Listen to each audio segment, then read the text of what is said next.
नमस्कार मित्रांनो. आज मी आपल्यासमोर एका पुस्तकाचा उल्लेख करणार आहे. त्या पुस्तकात जे काही गोष्टी लेखकाने मांडलेल्या आहेत ते कोणत्या स्वरूपाच्या आहेत आणि त्यात किती सत्यता आहे किती नाही. ज्याप्रमाणे बाबासाहेबांनी आपल्याला सांगितलं की कुठलीही बातमी असो, कुठलीही गोष्ट असो, कुठलाही विचार असो, हा ज्यावेळेस आपल्यासमोर येतो त्यावेळेस आपण स्वतःच्या विवेकबुद्धीने स्वतः त्या न्यूजचं, त्या गोष्टीचं याची चिकित्सा करून, अशा एखाद्या लेखाची चिकित्सा करून जे आपल्यासमोर येते, एखादी गोष्ट, एखादी बातमी आपल्यासमोर येते, याची आपण स्वतःच्या विवेकबुद्धीवर तपासून त्याच्या चिकित्सक बुद्धीतून किंवा चिकित्सा करून ते आपण तपासून पाहिली पाहिजे.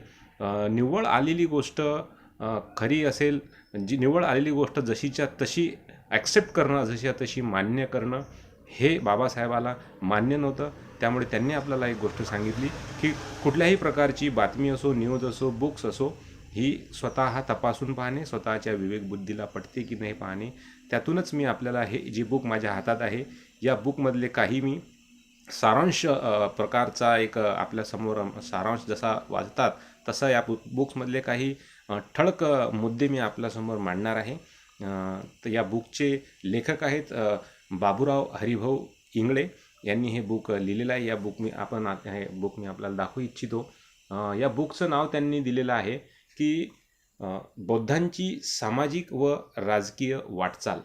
या हेडिंगखाली, या मथळ्याखाली त्यांनी हे बुक लिहिलं आहे. एक छोटंसं बुक आहे. त्या बुकमध्ये त्यांना जे विचार मांडायचे होते ते त्यांनी मांडले आणि या बुकच्या माध्यमातून मी आपल्यासमोर ते मांडत आहो मित्रांनो. तर कृपया आपण या बुकमधले जे सारांश ठळक मुद्दे आहेत हे आत्ता मी आपल्याला वाचून, म्हणजे जास्त वेळ न गमावता मी आपल्यासमोर हे मांडणार आहोत. तर आपण स्वतःच्या विवेकबुद्धीवर तपासून पहा की हे काय खरे आहेत, खोट्या आहेत, कशा आहेत, तो आपापला प्रश्न आहे. तर साधारणतः बाबासाहेबांचं महापरिनिर्वाण झाल्यानंतर बौद्ध समाजाची धुरा कमी जास्त प्रमाणात महाराष्ट्रातच नाही तर संपूर्ण भारतात सांभाळणारे जे रासू गवई, आपण त्यांना रासू उपाख्य दादासाहेब गवई असा त्यांचं नाव आपण घेतो, त्यांनी सांभाळली. तर या लेखकाच्या लेखकानुसार यांनी दिलं की रासू गवई यांनी महाराष्ट्राच्या राजकारणामध्येच नव्हे तर देशाच्या राजकारणात आपली छाप निर्माण केली. बाबासाहेबाच्या नंतर बौद्ध समाजाची धुरा सांभाळली. तसेच नागपूरच्या दीक्षाभूमीचे अध्यक्षपदसुद्धा दादासाहेबांकडेच होते. दीक्षाभूमीचे विस्तारीकरणाचे श्रेय हे दादासाहेब गवईंनाच जाते, म्हणजेच रासू गवईंना जाते, असं लेखकाचं म्हणणं आहे. त्यानंतर यांचं म्हणणं आहे की औरंगाबादच्या बाबासाहेबांनी काढलेल्या मिलिंद महाविद्यालयामध्ये अनेक तरुणी उच्च शिक्षण घेऊ लागले. बौद्ध समाज आता जागृत झाला. शिका, संघटित व्हा, आपल्या हक्कासाठी संघर्ष करा, हा मंत्र आता त्यांनी अंगीकारला. हक्क हे सहज मिळत नसून ते संघर्ष करून मिळवावे लागतात याची जाणीव झाली. याचा परिणाम होऊन आज कोणी क्लास 1, क्लास 2, क्लास 4 का होईना बौद्ध समाजाला सरकारी नोकऱ्या मिळू लागल्या. बाबासाहेबांनी गांधीजीला दिलेलं वचन की एक दिवस माझा समाज मी सुटाबुटात आणल्याशिवाय राहणार नाही, ते स्वप्न आज पूर्ण झालं होतं बाबासाहेबांचं. ज्याप्रमाणे त्या काळापासून, म्हणजे साधारणतः 1980-85च्या काळापासून जे लोक नोकऱ्यावर लागणं सुरू झाले, आपले खूप प्रगती केली त्या काळापासून, तो काळ इथं लेखकांना मांडलेला आहे. गवई साहेब महाराष्ट्राच्या राजकारणात काँग्रेससोबत राहून समाजकार्य करीत होते. मुद्दा इथं लक्षात घेण्यासारखा आहे मित्रांनो की रासू गवई साहेब हे त्यांनी ज्यावेळेस राजकारणात येऊन बौद्ध समाजाची धुरा सांभाळली तर ते काँग्रेससोबत राहून समाजकार्य करीत होते, काँग्रेससोबत राहून राजकारण करीत होते. आणि बौद्ध समाजसुद्धा हा दादासाहेब गवई म्हणजे रासू गवई यांच्या पाठीशी खंबीरपणे उभा होता. दादासाहेबांना माहीत होतं की आपण आपल्या समाजाच्या भरोशावर, म्हणजेच रिपाई पक्ष स्वतःच्या बळावर सत्ता स्थापन करू शकत नाही. सत्ता स्थापन करण्याकरिता 3 प्रकारचं बळ लागते, हे बाबासाहेबांनी सांगितलेलं आहे. हे त्यांनी इथं विशेष करून उल्लेख केलेला आहे, हे मांडलेलं आहे.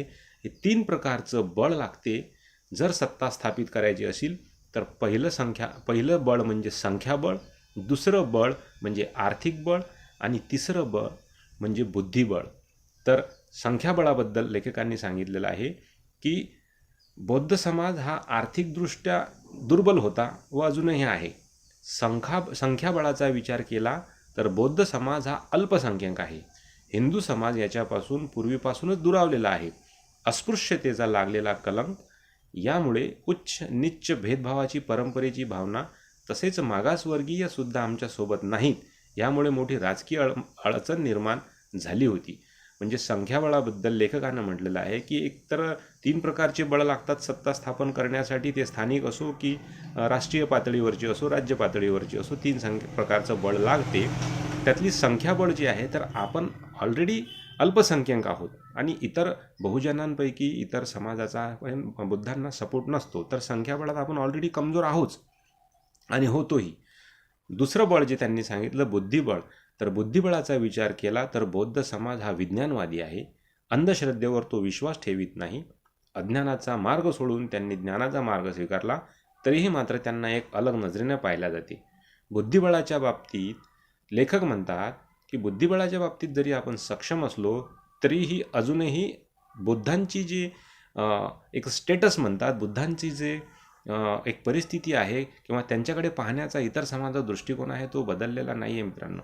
म्हणून बुद्धिबळाच्या या बळाच्या बद्दल जरी बोलायचं म्हटलं तरी आपण इथं थोडं कमी पडतो. आणि तिसरं बळ म्हणजे आर्थिक बळ. आर्थिक बळ याचा विचार केल्यास महारांना संपत्ती बाळगण्याचा अधिकारच नव्हता. त्यावेळी तो एक गुलाम होता, या दारिद्र्यात जीवन जगत होता, त्यामुळे तो आर्थिकदृष्ट्या खूपच दुर्बल होता. आणि आर्थिकदृष्ट्याही आपण दुर्बल होतो, आर्थिकदृष्ट्या अजूनही दुर्बल आहोत. कम्पॅरेटिव्हली म्हणजे तुलनात्मकदृष्ट्या जर विचार केला तर आजही आपण आर्थिकदृष्ट्या इतर समाजापेक्षा कमजोरच आहोत. आपले मोठे मोठे उद्योग नाहीत, बिझनेसेस नाहीत, IAS IPS खूप बोटावर मोजण्यासारखे आहेत. आणि जे काही आहेत ते तुलनात्मकदृष्ट्या म्हणजे राजकारणात जो पैसा लागतो राजकारण चालवण्यासाठी किंवा समाजकारण करण्यासाठी, तेवढं आपल्याकडे आर्थिक बळ नाही आहे. तर हे तिन्ही बळात आपण जर कमजोर असू, आपण जर दुर्बल असू, तर आपण सत्ता आपल्या स्वतःच्या भरोशावर कशी स्थापन करणार, हा एकदम बेसिक आणि विचार करण्यासारखा गोष्ट आहे. मला वाटतं तर विचार करण्यासारखी एवढी काही त्यात गोष्ट नाही, सरळ दिसते मित्रांनो की आपण तिन्ही गोष्टीत जर कमजोर आहोत तर आपल्याला सपोर्ट आवश्यक आहे कोणाचा तरी.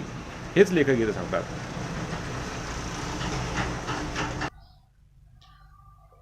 पुढे लेखक म्हणतात की रासू गवई साहेब यांचं संपूर्ण आयुष्य राजकारणात गेल्यामुळे त्यांचे राजकीय संबंध महाराष्ट्राचे माजी मुख्यमंत्री शरदचंद्र पवार यांनी सुद्धा महाराष्ट्राच्या राजकारणात आपली छाप निर्माण करून केंद्रामध्ये कृषी मंत्री, संरक्षण मंत्री म्हणून आपला दबदबा निर्माण केला होता. त्यांची ओळख एक राजकारणपटू म्हणून निर्माण झाली होती. एवढेच नव्हे तर त्यांनी मराठवाडा नामांतराचा ज्वलंत प्रश्न माननीय रामदासजी आठवले साहेब समाज कल्याण मंत्री असतानाच्या कार्यकाळात, शरदचंद्र पवार मुख्यमंत्री असताना मराठवाडा विद्यापीठाला डॉक्टर बाबासाहेब आंबेडकर यांचे नाव देण्यात आले. ते 14 जानेवारी, जी 14 तारीख डॉक्टर बाबासाहेब आंबेडकर यांच्या जीवनात शुभ मानली जाते. 14 एप्रिल 1891 जन्म, 14 ऑक्टोबर 1956 धर्मांतर, 14 जानेवारी विद्यापीठाचे नामांतर. अशा प्रकारे दादासाहेब गवई, रामदास आठवले, तत्कालीन मुख्यमंत्री शरदचंद्र पवार यांनी बौद्ध समाजाचे प्रश्न सोडविले. मित्रांनो, इथं लेखकानं उल्लेख केलेला आहे की रासू गवई यांना राजकारणाचा चांगला अनुभव होता, चांगला अभ्यास होता आणि काँग्रेसच्या सोबत राहून त्यांनी आपल्या समाजाचे काही गोष्टी जो फायदा आपल्या समाजाला करून घेता येऊ शकत होता तो त्यांनी केला. त्यांच्याच कार्यकाळात ज्यावेळेस मुख्यमंत्री शरद पवार होते, मराठवाडा विद्यापीठाला डॉक्टर आंबेडकरांचं नाव देण्यात आलं. हा एक प्रकारे त्यांनी समाजाला फायदाच करून दिलेला आहे असं लेखकाचं म्हणणं आहे इथं. आणि शरद पवार ज्यावेळेस मुख्यमंत्री होते त्याच काळात रासू गवई त्यांच्यासोबत काँग्रेसच्या सोबत असतानाच सिलिंगचा कायदा आला आणि सिलिंगच्या कायद्यानुसार भूमिहीनांना जमिनीचे वाटप करण्यात आले सिलिंगच्या कायद्यानुसार. तर अशा प्रकारे दादासाहेबाचा कार्यकाळ हा बौद्धांच्या फायद्यासाठीच खूप जास्त गाजला गेला असे लेखक सांगतात. पुढे लेखक म्हणतात की समाज कल्याण मंत्री, विरोधी पक्षनेते व शेवटी बिहारचे राज्यपाल म्हणून त्यांना बहुमान मिळाला. ते आमच्यामधून निघून गेले, पण त्याची उणीव समाजाला आजही भासत आहे. त्यानंतर दादासाहेब गवई म्हणजेच रासू गवई हे आपल्यामधून निघून गेले. आपल्यामधून निघून गेल्यानंतर भारिप बहुजन महासंघाची स्थापना 1980च्या नंतर ॲडव्होकेट प्रकाश आंबेडकर उर्फ बाळासाहेब आंबेडकर हे राजकारणात आले. यांनी भारिप बहुजन महासंघाची स्थापना केली आणि ते काँग्रेसच्या दावणीला बांधून राहायचं नाही या विचारानं स्वतःच्या बळावर सत्ता स्थापन करण्याचा मार्ग त्यांनी अवलंबिला, किंवा असा एक त्यांनी निश्चयच करून स्वबळावर सत्ता स्थापन करण्याचा निर्णय घेऊन ते राजकारणात उतरले. ज्याप्रमाणे उत्तर प्रदेशमध्ये बहुजन समाज पार्टीने सर्वांना सोबत घेऊन सत्ता स्थापन केली, तसा प्रयोग महाराष्ट्रामध्ये यशस्वी होऊ शकतो. म्हणून भारिपने आणि महाराष्ट्रातील बहुजन समाज संख्येने जास्त असलेला समाज याचा विचार करून भारिप बसपाची स्थापना केली. या समाजानं पंचायत समित्या, जिल्हा परिषदेमध्ये सुद्धा यश संपादित केले. विधानसभेमध्ये सुद्धा भारिप बहुजन महासंघाने आमदार निवडून येऊ लागले. त्यामध्ये मखराम पवार बंजारा समाजाचे होते, हरिदास भदे धनगर समाजाचे आमदार म्हणून निवडून गेले, DM भांडे कोळी समाज, रामदास बोडखे बारी समाज, बळीराम शिरस्कार माळी समाज, सूर्यवंशी आदिवासी समाज, खासदार भीमराव केराम आदिवासी समाज. आता महाराष्ट्राची सत्ता भारिप बमससाठी दूर नव्हती अशी भावना लोक व्यक्त करू लागली. 1984 बाळासाहेब आंबेडकर यांनी अकोला लोकसभा मतदारसंघातून उमेदवारी अर्ज भरून निवडणूक रिंगणात उतरले. त्यावेळी भाजपचे उमेदवार पांडुरंग फुंडकर हे विजयी झाले. काँग्रेस आणि भारिप बमसचा पराभव झाला. राजकारणाची सुरुवात होती. एक वेळा प्रकाश आंबेडकर हे खासदार नक्कीच होतील या आशेनं समाज त्यांच्या पाठीशी खंबीरपणे उभा राहिला. तद्वतच ते आमचे आराध्य दैवत डॉक्टर बाबासाहेब आंबेडकरांचे नातू आहेत. ते नक्कीच समाजाला प्रगतीपथावर नेतील अशा भावना समाज व्यक्त करू लागला. मात्र लवकरच भारिप बहुजन महासंघाला उतरती कळा लागली. महाराष्ट्रामध्ये काँग्रेस सरकारसोबत भारिप बहुजन महासंघाची युती झाली. भारिप बहुजन महासंघाच्या आमदारांना मंत्रिपद देण्यात आलं. ते काँग्रेससोबत गेले आणि ते तिकडचेच झाले. पुन्हा भारिप बमसमध्ये आलेच नाहीत. ते पक्षाशी एकनिष्ठ राहिले नाहीत. यामध्ये एक गोष्ट लक्षात ठेवण्यासारखी आहे, ती म्हणजे या सर्व आमदारांमध्ये एकही आमदार बौद्ध नव्हता, बौद्ध समाजाचा नव्हता. लेखकाला हे म्हणायचं आहे मित्रांनो की बौद्ध समाजाचे जे आमदार होते, बौद्ध समाजाच्या तिकिटावरती जे लोक आमदार झाले ते लोक टिकून राहिले नाही.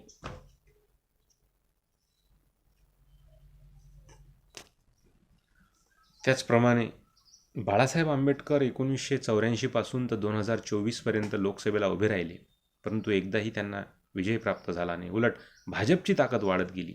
लेखकाचं म्हणणं आहे